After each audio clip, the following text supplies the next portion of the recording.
আরে আব্দুল্লাহ ইবনে ওমর তো কম বলেছেন।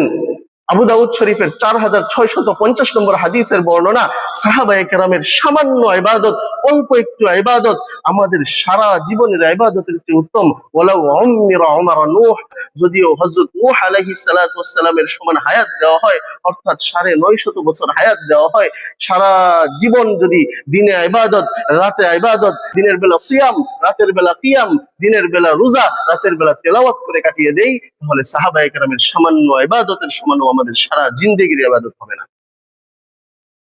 আল্লামা ইবনে আবিল আইজ রাহিমাহুল্লাহু তাআলা তার বিখ্যাত শরহুল আকিদাতুত তাহাবিয়ার মধ্যে বলেছেন, অনুবগিদু মান ইউবগিদুহুম, সাহাবায়ে কেরামের শত্রু যারা আমাদেরও শত্রু তারা। বলেন, সাহাবায়ে কেরামের শত্রু যারা আমাদেরও শত্রু তারা। হুব্বুহুম ঈমান, সাহাবায়ে কেরামকে ভালোবাসার নামই হলো ঈমান। হুব্বুহুম ইহসান, সাহাবায়ে কেরামকে ভালোবাসার নামই হলো পিওর ঈমান। অবুগদুহুম কুফরুন ওয়া নিফাক, সাহাবায়ে কেরামের প্রতি যারা শত্রুতা পোষণ করবে তারা হচ্ছে কাফের, তারা হচ্ছে মুনাফিক।